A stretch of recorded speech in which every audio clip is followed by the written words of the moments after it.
우리에게 주시는 하나님의 말씀은 신약성경 골로새서 3장 1절부터 11절까지 말씀입니다.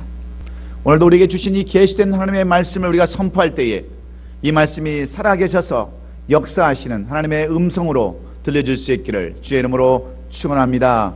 우리 1절부터 11절까지 말씀을 함께 찾으셔서 한 마음으로 한 뜻으로 함께 같이 교독으로 선포하겠습니다. 제가 먼저 1절 말씀 먼저 봉독해 올립니다. 그러므로 너희가 그리스도와 함께 다시 살리심을 받았으면 위의 것을 찾으라. 거기는 그리스도께서 하나님 우편에 앉아 계시느니라. 위의 것을 생각하고 땅의 것을 생각하지 말라. 이는 너희가 죽었고 너희 생명이 그리스도와 함께 하나님 안에 감추어졌음이라. 우리 생명이신 그리스도께서 나타나실 그때 너희도 그와 함께 영광 중에 나타나리라. 그러므로 땅에 있는 지체를 죽이라. 곧 음란과 부정과 사욕과 악한 정욕과 탐심이니 탐심은 우상 숭배니라. 이것들로 말미암아 하나님의 진노가 임하느니라. 너희도 전에 그 가운데 살 때에는 그 가운데서 행하였으나 이제는 너희가 이 모든 것을 벗어버리라. 곧 분함과 노염과 악의와 비방과 너희 입에 부끄러운 말이라. 너희가 서로 거짓말을 하지 말라.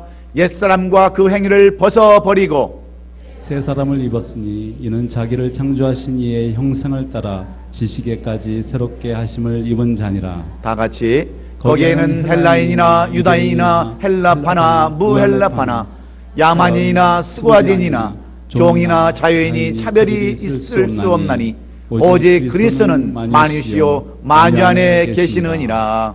아멘. 우리 말씀 12년 8월 둘째 주일이요 거룩한 성일입니다. 이렇게 더운 날씨에도 오늘 성수주일하며 하나님 앞에 영광을 돌리게 나온 여러분 모두에게 우리 하나님께서 약속하신 약속의 축복과 은혜가 여러분의 가정과 기업 위에 넘칠 수 있기를 먼저 주의 이름으로 축원합니다. 우리도 말씀을 참여해 나오는 귀한 성도님들, 우리 앞뒤 좌우를 보시면서 우리 사랑의 인사를 나누시겠습니다. 잘 나오셨습니다. 한번 인사 한번 나누십시다. 네. 오늘 말씀으로 은혜 받읍시다. 서로 인사 한번 다시 한번 나누겠습니다. 저는 오늘 우리가 함께 같이 교독한 이 골로새서 3장 1절로 11절의 말씀을 가지고 옛사람에서 새사람으로 라고 하는 그런 제목으로 말씀을 나눌 때에 오늘 이 말씀이 여러분들이 옛사람에서 새사람으로, 겉사람에서 속사람으로 변화되고 거듭나는, 그래서 하나님이 기뻐하시고 하나님께서 여러분을 축복해 주시는 그러한 귀한 말씀, 능력의 말씀이 되기를 먼저 주의 이름으로 축원합니다. 지금 영국에서는 2012년 썸머 올림픽이 막바지에 이르렀습니다. 우리가 느끼는 그 더위처럼 그렇게 마지막 열기가 그렇게 뜨겁습니다. 세계 204국에서 파송된 1만 명의 선수들이 자기 조국의 명예를 걸고 지금 구슬땀을 흘리고 있습니다. 우리나라는 현재까지 13개의 금메달을 따서 세계 종합 5위권을 지금 마크하고 있습니다.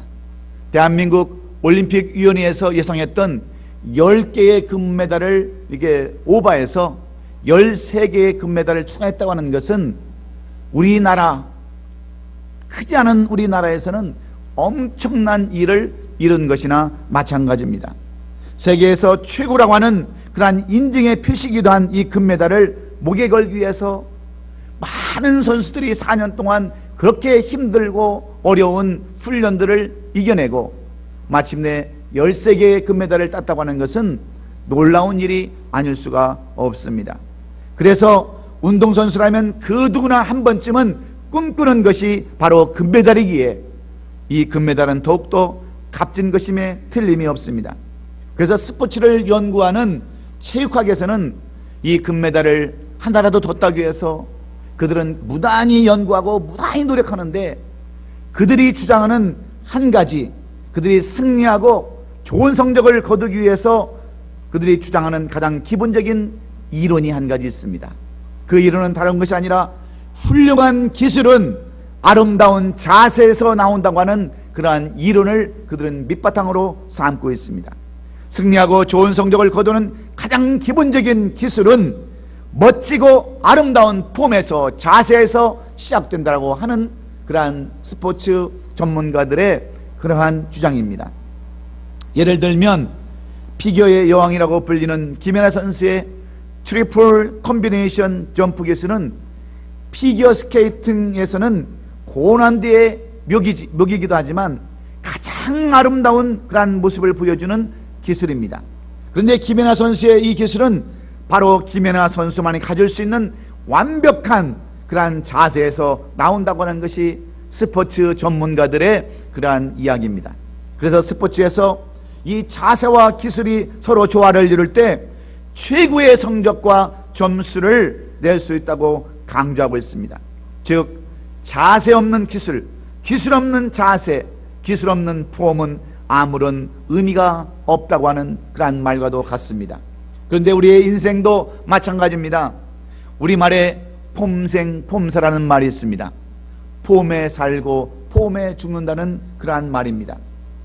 그 사람이 어떤 자세로 살아가느냐에 따라서 인생이 달라지기 때문에 우리가 어떤 자세로 사느냐는 것, 이것은 너무나도 중요합니다.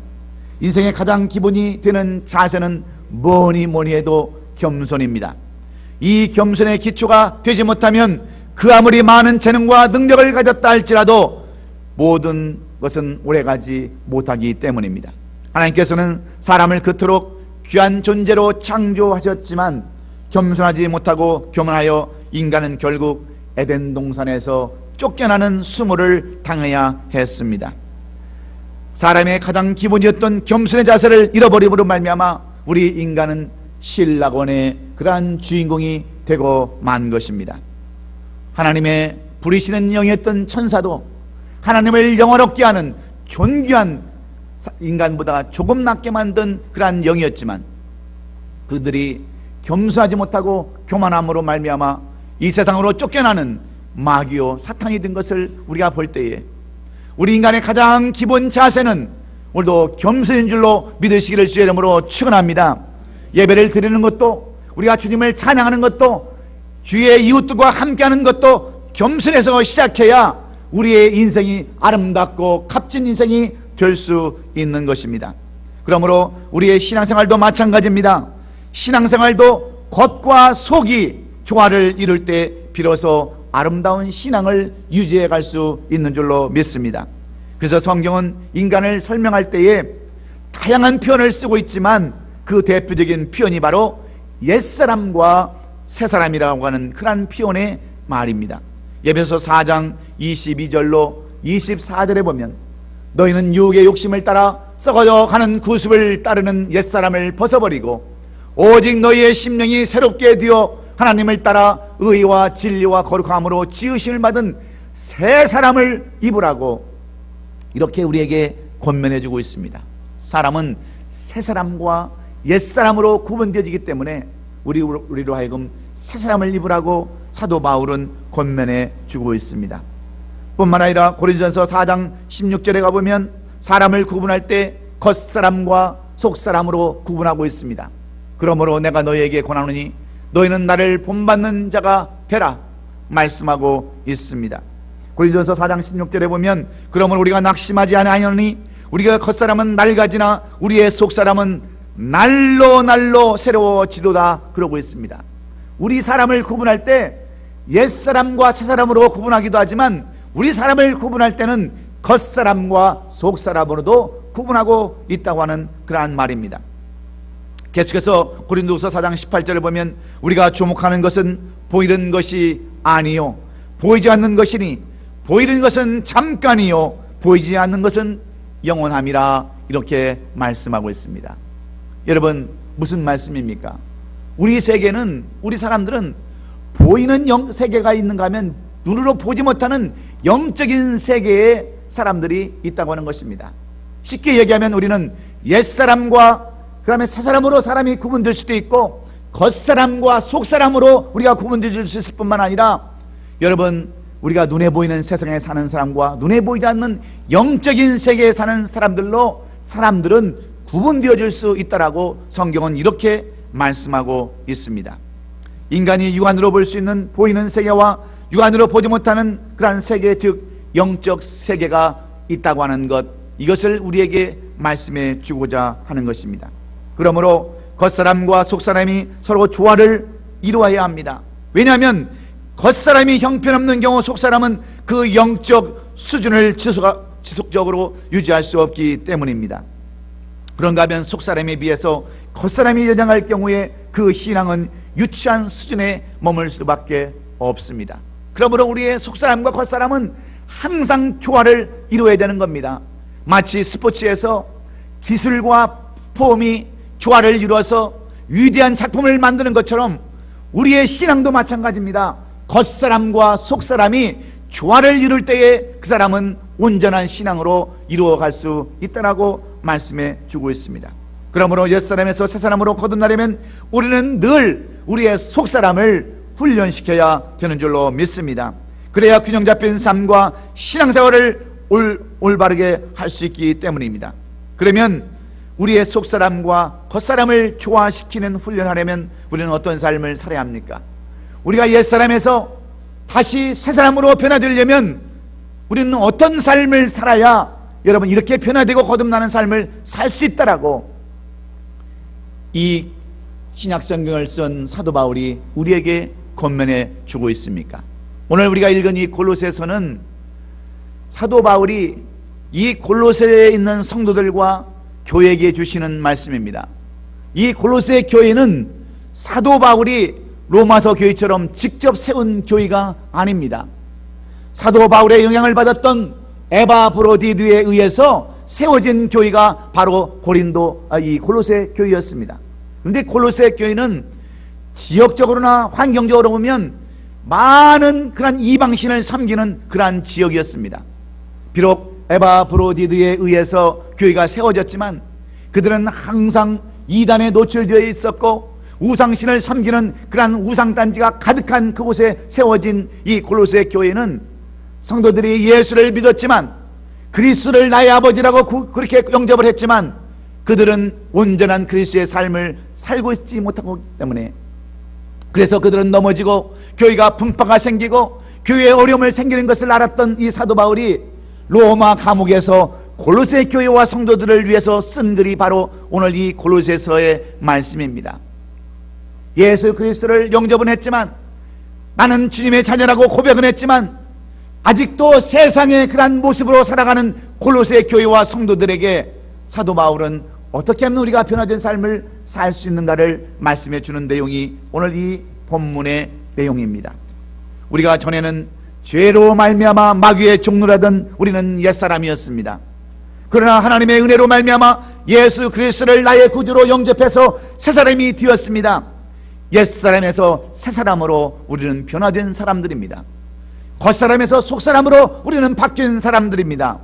그러므로 변화된 그리스도의 삶은 속과 겉이 같은 그러한 뜻과 생각과 모든 것이 일치가 되는 언행일치, 신행일치가 되는 삶을 살아야 한다고 하는 것이 이 사도 바울이 우리에게 주시는 교훈의 말씀입니다. 사랑하는 성도 여러분, 여러분과 저는 새사람인 줄로 믿으시면 아멘 하십시다. 예수 믿고 옛사람에서 새사람으로 변화된 줄로 믿으시면 아멘 하십시다. 예수께서 우리를 위하여 피를 흘려주시고 죽으심으로 우리는 죄사함을 받고 의인의 옷을 입게 된 줄로 믿으시면 아멘 하십시다. 그래서 우리는 하늘나라의 시민권을 받게 된 것입니다. 그러므로 하나님의 자녀가 된 우리는 그들 하나님의 보호하심과 인도하심을 받는 하나님의 자녀라는 것을 분명히 우리가 깨달아야 합니다. 저는 1968년 월남이 패망할 때 그 월남에서 미국 시민권자들을 마지막으로 구출해내는 그 장면을 저는 지금도 생생하게 기억하고 있습니다. 1968년 이 월남이 패망할 때 미국에서는 미국 시민권자를 가진 사람들을 미국 대사관으로 모이게 하고 미국 대사관 옥상에서 그들을 구출해내는 장면들을 여러분들은 TV로 생생하게 보았을 것입니다. 저도 그 모습을 보고 깜짝 놀랐습니다. 도대체 저 미국이라는 나라는 어떻게 해서 자기 민족을 저렇게 자기의 자국민을 저렇게 사랑해서 마지막 그 어려운 가운데도 포탄이 쏟아지고 월맹군이 진입하는 그 미국 대사관 그 옥상에서 저들을 구출해내는가? 저는 그때 이 미국이란 나라를 새롭게 보았습니다. 미국 시민권을 가진 사람들은 끝까지 보호한다고 하는 그 미국의 정신을 저는 깊이 생각을 하고 저도 미국의 유학길에 올라섰습니다. 한국도 마찬가지입니다. 저는 한국 대사관에서 그 한국은 항상 북한과 대치되어 있는 위험한 관계이기 때문에 미국 대사관에서는 항상 전시에 위급할 시에는 미국 시민권자들을 옮기는 그러한 구출 작전을 이미 세워놓고 있다고 하는 이야기를 들었습니다. 인천이나 부산에서 전쟁이 터지면 가장 먼저 미국 시민권자들을 실어날 수 있는 그러한 모든 방법을 다 갖추고 있다고 하는 것을 저는 들었을 때에 이 미국은 자기 시민권을 가진 미국 시민권을 가진 사람들을 철저하게 보호하고 있다는 것을 저는 알았습니다. 여러분, 우리의 삶도 마찬가지입니다. 우리의 신앙도 마찬가지입니다. 하나님은 천국 시민권을 가진 우리들, 하나님의 자녀가 된 하나님의 백성들은 반드시 어려움이 오고 환난이 오면 반드시 어려움 가운데서 건진다고 하는 것이 천국 시민의 그러한 자세요 모습인 줄로 믿습니다. 자격인 줄로 믿습니다. 우리가 왜 천국 시민권을 갖고 있습니까? 하나님께서는 어렵고 힘들 때마다, 그리고 우리가 위기에 처할 때마다 반드시 우리를 구출해 주기 때문에 그렇습니다. 그러므로 우리는 이 천국 시민권을 가진 사람답게 살아야 합니다. 우리가 미국 시민권을 가졌으면 미국 시민권을 가진 사람처럼 살아야 되는 것처럼, 마찬가지로 우리가 천국의 시민권을 가지고 있다고 한다면 그 천국 시민권을 가진 사람답게 살아야 우리는 하나님께서 택함받고 인정받는 천국 시민이 되는 줄로 믿습니다. 여러분, 미국도 시민권을 박탈하는 사람들이 있습니다. 비록 다른 나라에서 왔지만, 미국에 와서 시민권을 땄지만 여러 가지 범죄로 인해서 나라에 불이익을 주고 전혀 쓸모가 없는 사람들은 여러분 시민권을 박탈하고 추방하는 경우도 많이 있습니다. 그러므로 우리는 마찬가지입니다. 우리가 천국의 시민권을 갖고 있다면 천국 시민권을 가진 사람답게 살아야 됩니다. 바로 옛사람에서 새사람으로 되는 것입니다. 겉사람에서 바로 속사람으로 변화되는 것이 바로 천국 시민이 되는 것인 줄로 믿습니다. 우리 하나님은 어떤 하나님이십니까? 노아를 홍수에서 구출해 주신 분이 우리 하나님이십니다. 하나님은 인간 지으신 것을 후회하셨지만 의인이었던 노아 가족 8명을 홍수에서 구원해 주신 것을 우리는 기억합니다. 뿐만 아니라 유황불에서 룻을 구원해 주신 하나님을 우리는 기억해야 합니다. 많은 사람들이 유황불에서 죽어가고 있었지만 하나님께서는 룻에게 은혜를 베푸셔서 룻의 가정을 구원해 주시는 하나님을 우리에게 보여줍니다.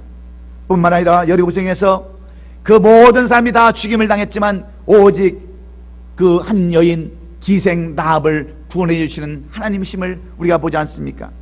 불물굴 가운데서 사드락과 메삭과 아벳노고를 구해 주시는 분이 바로 우리 하나님이십니다. 굶주린 사자굴에서 건져 주시는 분이 바로 하나님이심을 우리는 알아야 합니다.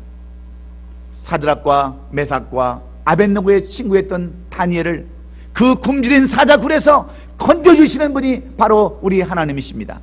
뿐만 아니라 우리 하나님은 사울의 그러한 추격을 피해서 건져 주시는 다윗의 하나님이신 줄로 믿습니다.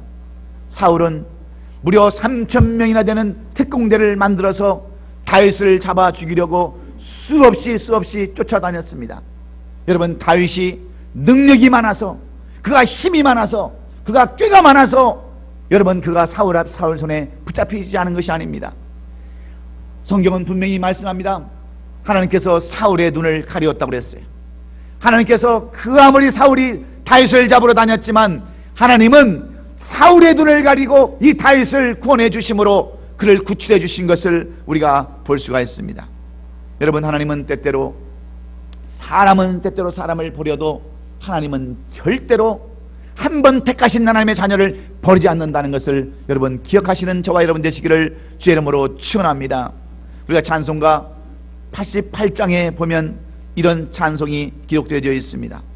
온 세상 날 버려도 주 예수 안 버려 끝까지 나를 돌아보시니 주는 저 산 밑에 백합 빛나는 새벽별 이 땅 위에 비길 것이 없도다 하신 분이 바로 우리가 오늘도 찬양하고 경배하고 높이는 바로 우리 하나님이신 줄로 믿습니다. 여러분, 우리의 삶이 힘들고 어렵고 고달퍼도 우리가 포기하지 않는 이유가 무엇입니까? 우리가 믿는 예수가 바로 참이요 진리시기 때문입니다. 변치 않고 약속을 지키시는 분이시기 때문에 우리가 오늘도 주님을 의지하고 믿는 줄로 믿습니다. 그래서 우리는 겉과 속이 똑같은 그런 사람이 되어야 되는 겁니다. 새 사람으로 바뀌어야 되는 겁니다. 그러기 위해서는 어떤 삶을 살아가야 된다라고 오늘 사도 바울은 이 골로새 교회를 향해서 주시는 말씀으로 우리에게 교훈해 주고 있습니까? 첫째는 위의 것을 바라보며 위의 것을 찾아야 한다라고 오늘 본문 1절로 2절은 말씀합니다. 그러므로 너희가 그리스도와 함께 다시 살림을 받았으면 위의 것을 찾으라. 거기는 그리스도께서 하나님의 우편에 계시느니라. 위의 것을 생각하고 땅의 것을 생각하지 말라. 이렇게 말씀합니다.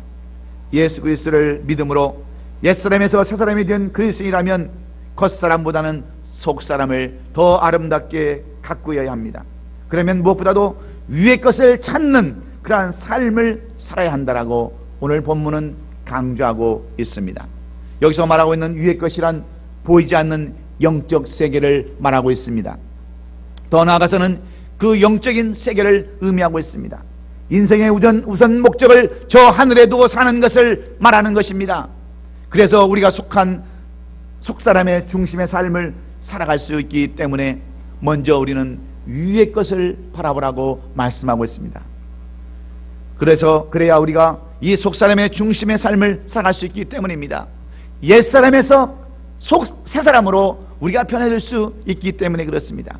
우리가 잘 아는 창세기 24장의 말씀을 살펴보면 거기에는 우리가 잘 아는 야곱과 에서의 이야기가 기록되어져 있습니다. 팥죽 한 그릇에 장자의 권리를 팔아버리는 이 에서의 안타까운 이야기가 거기에 기록되어져 있습니다. 원래 에서는 장자의 직분을 받고 할아버지 아브라함과 아버지 이삭으로부터 약속된 하나님의 축복을 받았던 사람입니다. 돈으로 계산할 수 없는 그 엄청난 장자의 복을 이 에서는 받았지만 이 에서는 그 장자권에 대한 영적인 의미를 알지 못했습니다. 그는 세상 것은 잘 보았지만 영적인 하나님의 것을 알지 못함으로 그 귀한 장자권을 그 동생에게 빼앗겨버리고 말았습니다. 그런데 여러분, 야곱은 어떻습니까? 야곱은 그 하늘의 영적인 신령한 하나님의 장자의 그 복을 그는 영적인 눈으로 바라볼 수 있었습니다. 그래서 그것을 얻기 위해서 애쓰고 힘쓰는 야곱을 우리에게 보여주고 있지 않습니까? 물론 형의 것을 빼앗는 자체는 여러분 나쁜 것임에 틀림이 없습니다. 그러나 영적인 눈을 가지고 무엇이 우선순위인가 무엇이 중요한가를 알아서 그것을 찾는 이 야곱이야말로 여러분 우리가 배워야 할 그러한 자세인 줄로 믿습니다. 그러므로 우리는 여기서 두 종류의 사람을 발견해야 볼 수 있습니다. 하나는 에사우 같은 사람이요, 하나는 야곱 같은 사람입니다. 야곱은 겉사람을 중시하지 않냐고 속사람을 중시 여겼고, 에서는 속사람을 죽이지 않냐고 겉사람을 중시 여겼던 사람이었기에 결국 그들은 시작은 같았지만 그 끝은 영원히 달라지는 삶을 살았던 것을 우리에게 보여주고 있습니다. 사랑하는 성도 여러분, 여러분은 어디에 속한 사람입니까? 세상 것에 관심을 가지고 세상을 바라보면서 아직도 그냥 열정과 모든 것들을 다 세상에 쏟아붓습니까? 아니면 아직도 하늘나라를 바라보면서 영적인 것을 바라보면서 살아가는 여러분이십니까? 어디에다가 여러분은 목표를 두고 여러분은 지금 살아가고 있으십니까? 얼마 전 프랑스에서는 세계 자동차 경기가 열렸습니다. 많은 나라의 선수들이 그 자동차 경기에 이렇게 출전해서 자동차 경주를 하고 있는데 스위스, 그 스위스 선수와 이탈리아 선수가 그 자동차 경기를 하면서 경쟁을 합니다. 그러다가 그 이태리 선수가 스위스 선수의 차를 이렇게 앞지르다가 추월하다가 그만 장벽에 부딪혀서 그만 대파되고 말았습니다. 얼마나 그 충격이 컸던지 선수는 그 차 안에서 기절해버리고 그 차는 충격으로 인해서 불이 붙습니다. 막 불이 타오르는 그러한 과정을 보면서 스위스 선수는 가던 차를 멈추고 자기 차에 있던 수화기를 꺼내서 그 이태리 선수의 그 차에 불을 끄고 그 선수를 구해냅니다. 어찌 보면 자기와 경쟁자입니다. 여러분, 운동하는 목적은 무엇에 있습니까? 승리하는 데 목적이 있습니다. 여러분, 승리는 어디에서 나오는 줄 아십니까? 바로 상대방의 허점에서 여러분 승리를 얻는 겁니다. 승리의 허점, 그 틈을 노려서 여러분 결국은 여러분 승리하는 것이 운동하는 사람들의 특징이에요. 그런데 이미 다 이겨놓은 경기, 이미 다 승리가 확정된 이 스위스 사람은, 스위스 그 운전자는, 그 자동차 경주자는 그것을 다 포기해버립니다. 이미 자기가 다 딸 수 있는 그 트로피와 상금을 다 포기해버리고 자기 차를 세워서 소화기로 그 불을 꺼주고 사람을 구한 것은 무엇 때문이었을까요? 이 사람은 우리가 잘 아는 필립 루이라는 사람입니다. 왜 그는 그 값진 승리를 포기하고 그 영혼을 구하는 그러한 삶이 되었을까요? 그는 세상 것보다 저 위에 있는 것, 더 고차원적인 것, 차원 높은 것을 바라볼 줄 아는 눈을 가졌기 때문에 그렇습니다. 승리는 나중에 하면 또 됩니다. 얼마든지 기회가 있습니다. 그러나 그 이태리 선수는 거기서 죽으면 모든 인생이 끝납니다. 그래서 이 필립 루이라는 선수는 그 선수를 꺼내준 것에 대해서 많은 신문들이 보도를 했습니다. 이 사람의 승리는 이미 확정된 것이었지만 그가 그 승리를 포기하고 다른 선수의 생명을 구한 것은 승리한 것보다도 더 귀중한 것이라고 이 필립 루이 선수를 그렇게 칭찬하고 그 사람을 높여서 결국은 그가 더 유명해지고 더 큰 많은 그러한 존경을 받았다고 하는 그러한 내용들을 제가 읽어본 적이 있습니다. 여러분, 왜 그렇습니까? 왜 가장 귀중한 승리를 버려버리고 더 여러분 그의 영혼을 구하는 그러한 사람이 되었습니까? 그는 영혼의 가치를 더 크게 여겼기 때문인 줄로 믿습니다. 승리보다 더 큰 생명을 건지는 것이 더 큰 가치가 있음을 깨닫고 어찌 보면 경쟁자요 적과 같은 상대를 살리는 그런 일을 하게 된 줄로 믿습니다. 결국 이 필립 루이는 이 대회에서는 실패자가 되었지만 더 많은 사람에게 존경을 받았다고 하는 이 내용 속에서 우리는 아래 것을 바라보지 말고 세상 것을 바라보지 말고 위의 것을 바라보고 더 가치 있는 것을 바라보는 그러한 우리 성도들이 다 될 수 있기를 주의 이름으로 축원합니다. 옛사람에서 사람으로 변하는 것은 바로 위의 것을 바라보는 것입니다. 더 가치 있는 것을 바라보는 것인 줄로 믿으시고 한 차원 높은 신앙생활을 함으로 말미암아 주님이 기뻐하시는 저와 여러분 되시기를 예수님의 이름으로 축원합니다. 두 번째로 우리가 옛사람에서 새사람이 되는 비결, 겉사람에서 속사람으로 훈련되어지는 그러한 비결은 무엇인가? 땅에 있는 지체를 버려야 한다라고 말씀합니다. 이 말씀은 더러운 것을 버려야 한다라고 말씀하고 있습니다.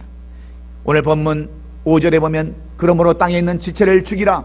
그 음란과 부정과 사욕과 악한 정욕과 탐심이니 탐심은 우상 숭배니라 말씀합니다. 옛사람에서 새사람이 되고 겉사람에서 속사람이 되려면 예수님의 마음을 덧입어야 하는데 또한 벗어버릴때 그보다 더 중요한 것은 우리가 벗어버릴 것이 있다고 하는 말씀입니다. 사실 우리가 예수님의 마음을 덧입고 살아가기를 원하지만 우리의 속사람의 걸림돌 같은 것들이 많이 있습니다. 그것은 대부분 땅에 연관되어져 있는 것들입니다. 그 중에서 가장 대표적인 것이 무엇인지 아십니까? 바로 탐심입니다. 욕심입니다. 그래서 우리가 욕심을 가지면 결국 사망에 이른다라고 성경은 말씀하고 있는 것입니다. 여러분, 왜 우리가 싸웁니까? 왜 우리가 여러분 서로 미워하고 왜 거짓말하고 왜 악을 나타냅니까? 그 근본에는 가장 우리 마음속에 욕심이 서려 있기 때문에 그래요. 욕심이 있기 때문에, 결론적으로는 욕심이 있기 때문에 우리가 온전한 삶을 살아가지 못하는 것입니다.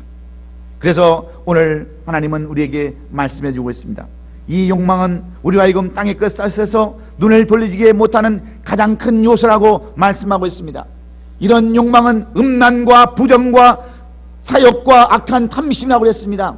하나님이 가장 싫어하는 우상 숭배와도 똑같은 것이라고 탐심에 대해서 말씀해 주고 있습니다. 사랑하는 우리 성도 여러분, 우리가 더러운 것을 잔뜩 짊어지고 살아갈 때에 우리에게는 늘 넘어지고 쓰러지는 삶을 살 수밖에 없습니다. 우리의 싸움은 영적 싸움입니다. 마귀와의 싸움입니다. 그런데 우리가 여러분 더러운 것들, 탐욕과 사욕과 악한 것들과 부정과 거짓말과 시기와 질투와 이런 것들을 잔뜩 짊어지고 살아갈 때 우리는 마귀와 절대로 싸워 이길 수가 없는 것입니다. 그러면 여러분 새 사람 되기를 원하십니까? 그렇다면 우리의 모든 더러운 것들, 추악한 것들, 다 아시안 우리의 누더기 같은 것들을 다 벗어버릴 수 있기를 주의 이름으로 축원합니다. 한때 전 유럽과 세계를 정복했던 알렉산더 대왕이 페르시아를 공격하기 위해서 들어갈 때 군인들의 그러한 모습을 점검해 보았습니다. 과연 군인들의 사기가 어느 정도 충천한가, 그들이 얼마만큼 자신이 있는가를 살펴보았습니다. 그런데 이상한 것은 군인들의 진군 속도가 점점 떨어집니다. 사기도 점점 다 떨어져 버리고 말았습니다. 그리고 어떤 군인들은 도망가고 탈영하는 그런 군인도 있다고 하는 보고를 듣게 됩니다. 알렉산더가 그 막강한 페르시아와의 싸움을 앞두고 이런 군인들을 데리고 절대로 싸울 수 없다고 생각하고 그 원인을 찾아보았습니다. 왜 우리 이 알렉산더 대군들이 왜 그렇게 사기가 떨어지고 힘이 없는가, 무엇 때문인가 살펴봤습니다. 그랬더니 지금까지 이 알렉산더 군인들이 다른 나라들과 싸우면서 정복하면서 얻은 전리품들을 그들의 옷 속과 그들의 그 배낭 속에 잔뜩 짊어져 넣어놨다는 거예요. 그러니 얼마나 여러분 힘들겠습니까? 전쟁에서 먹어야 할 양식과 또 그들이 그 밤에 자야 할 그런 침낭들, 그런 것들을 넣기도 작은 이 배낭에다가 지금까지 다른 나라들과 싸우면서 얻었던 그 많은 보석들과 귀금속들, 그러한 전리품들을 가지고 갈 때 얼마나 힘들고 무거운 행군이 되었겠습니까? 그래서 사람들은 사기가 떨어지고 힘이 떨어지고 더 이상 싸울 그러한 기력도 없어진 것을 이 알렉산더는 알았습니다. 그래서 알렉산더는 모든 군인들에게 명령합니다. 지금부터 모든 군인들은 그들이 가지고 지니고 있는 전쟁에 필요한 모든 도구들을 다 제외하고는 모두 다 꺼내서 불태우라고 명령을 합니다. 그랬을 때 지금까지 목숨 걸고 싸우며 지켜왔던 이 전리품들을 두고 어떤 군인들은 불평을 합니다. 우리가 이것을 어떻게 모았는데, 어떻게 여기까지 들고 왔는데 이것을 버리라고 하냐고 원망하고 불평하는 사람들이 있었습니다. 그러나 알렉산더 대왕의 명령에 그들은 복종할 수밖에 없었어요. 그래서 다 모아놓고 그걸 다 불질러 태워버리고 말았습니다. 그랬을 때 그들의 짐은 한층 가벼워졌고 마음도 홀가분해졌습니다. 그리고 그들은 홀가분해진 마음을 가지고 이 페르시아 군과 막강한 그 페르시아 군과 싸워서 대승을 거둡니다. 그들이 페르시아의 성을 열고 들어가 보니까 그들은 깜짝 놀랐습니다. 지금까지 그들이 가져보지 못했던 진귀한 보물과 보석들이 그 페르시아 성에 가득 쌓였던 거예요. 페르시아도 막강한 군대였습니다. 막강한 나라였습니다. 그들도 다른 나라에서 거뒀던 수많은 전리품들을 그곳에 쌓아놓고 있었던 것이에요. 여러분, 우리의 싸움은 영적인 싸움이라고 그랬습니다.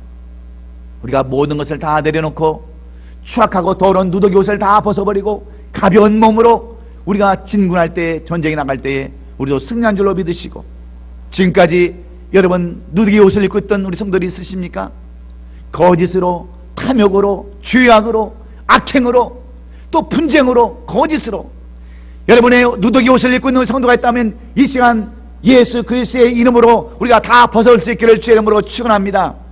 깨끗한 마음으로, 의로운 마음으로 나갈 때 우리는 승리하는 줄로 믿습니다. 그래서 모든 것을 다 벗어버릴 때에 우리는 승리할 수 있는 줄로 믿고 옛사람에서 새사람으로 변화될 줄로 믿습니다. 마지막으로 우리가 옛사람에서 새사람이 되고 겉사람에서 속사람으로 충만한 삶을 살기 위해서는 어떤 삶을 살아가야 합니까? 마지막으로는 성령 충만한 삶을 살아야 된다고 말씀하고 있습니다. 이 말씀은 오늘 11절에 기록되어진 그 마지막 말씀과 똑같은 말씀입니다.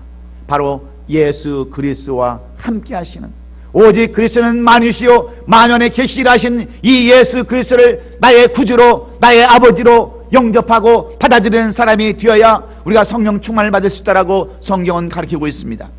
우리가 새사람으로 속사람 중심으로 살아가려면 성령이 우리 안에 임해야 한다고 하는 그러한 말씀입니다.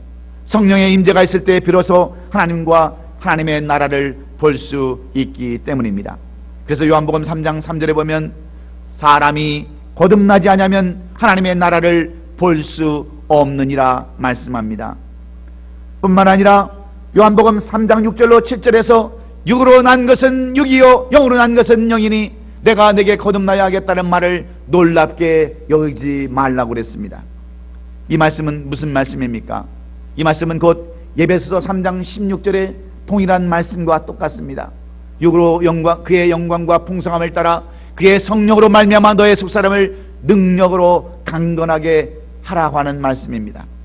우리의 속사람이 성령으로 충만해질 때에 성령께서 주시는 능력으로 더욱 강해질 수 있다고 하는 말씀인 줄로 믿습니다. 여러분, 우리가 무엇으로 우리를 강하게 하고 무엇으로 우리를 깨끗게 하고 무엇으로 우리를 새롭게 할 수 있습니까? 성령의 충만함만이 우리를 새롭게 할 수 있다는 것을 믿고 성령 충만 받는 저와 여러분 되시기를 주의 이름으로 축원합니다. 우리가 어렸을 적에 보았던 만화 영화 가운데 여러분들은 뽀빠이라는 영화를 기억하실 것입니다. 뽀빠이, 이 알통이 한 이렇게 크게 나오고 얼굴은 이상하게 생겼지만 그 마드로스 파이프를 물고 있는 그 뽀빠이, 이 뽀빠이는 늘 브루투스라고 하는 그러한 이 악당에게 날마다 당하고 사는 연약한 사람처럼 보입니다. 그런데 그의 연인이었던 그 올리브가 어렵고 힘들 때마다, 괴롭힐 때마다 누구를 부릅니까? 뽀빠이 살려주세요 그러잖아요. 그럴 때 여러분, 뽀빠이는 무엇을 먹습니까? 성경은 잘 몰라도 그런 것은 너무나도 잘 알아요. 시금치를 먹고 새 힘을 얻은 다음에 그의 대적인 블루투스를 물리치고 사랑하는 여인 그러한 올리브를 구원하는 장면들을 여러분은 보면서 어린 시절을 보내왔습니다. 여러분, 우리도 마찬가지입니다. 우리가 무엇으로 여러분 새 힘을 얻을 수 있습니까? 우리의 싸움은 영적 싸움입니다. 마귀의 싸움입니다. 무엇으로 이 힘든 여러분 세상을 살아갈 수 있습니까? 우리가 주님의 주시는 말씀으로, 기도로 성령 충만하여서 마귀의 대적과 싸워 새 사람으로 거듭나고 겉사람보다는 속사람을 채우는 그러한 삶으로 살아갈 수 있기를 주의 이름으로 축원합니다. 날씨가 더워지면 여러분 음식이 쉬상하기 쉽습니다. 날씨가 더우면 마찬가지로 우리의 신앙도 쉬상하기가 쉽습니다. 특별히 여름이 되면 사람들이 해이해지고, 여름이 되면 이 날씨가 더워지면 모든 것이 귀찮아집니다. 그래서 그리스도인이라고 하지만, 우리가 예수를 믿는 사람이라고 하지만 온전히 헌신하지 못하고 희생하지 못할 때가 많이 있는 이 계절이 바로 8월의 계절입니다. 그렇다면 오늘 우리는 어떻게 거듭나고 변화되고 옛사람에서 새사람으로, 겉사람에서 속사람으로 변화되는 삶을 살 수 있을까요? 저는 다시 한번 여러분에게 강조합니다. 먼저 우리는 위의 것을 바라보시기를 주의 이름으로 축원합니다. 아래 것, 세상 것 바라보지 마시고, 육적인 것을 바라보지 마시고 영적인 것을 바라봄으로 말미암아 여러분이 날마다 새로워질 수 있기를 주의 이름으로 축원합니다. 아래 것을 보면 새로워지는 것이 아니라 오히려 더 옛사람으로 바꿔갈 수밖에 없습니다. 그러므로 날마다 위의 것, 하나님의 나라를 바라보면서 그곳에 소망을 두고 살아나가시는 저와 여러분 되시기를 주의 이름으로 축원합니다. 그리고 더러운 것들을 다 벗어버리십시오. 음란, 정욕, 더러움, 거짓, 시기, 질투, 모든 것들을 여러분 다 벗어버리세요. 그렇지 않으면 똑같은 사람들과 같이 살 수밖에 없습니다. 오늘 본문 11절에 보면 우리가 그 율법에 유스됐던 유대인이라도 상관이 없습니다. 지식에 충만했던 헬라인이라도 상관이 없습니다. 어떤 형식에 매였던 무할레파나 할레파나도 상관이 없습니다. 가장 중요한 것은 우리가 예수를 영접하고 예수를 믿는 것 위에는 아무것도 없음을 성경은 우리에게 말씀해 주고 있습니다. 여러분, 새로운 사람으로 거듭나기 원하십니까? 여러분, 겉사람에서 속사람으로 변화되기를 원하십니까? 그렇다면 성령 충만으로 임하시기를 주의 이름으로 축원합니다.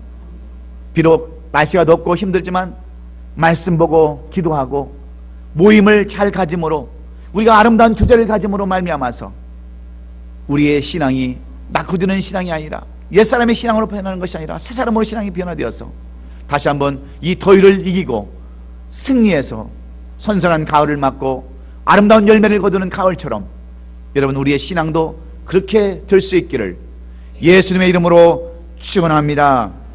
축원합니다. 기도하겠습니다.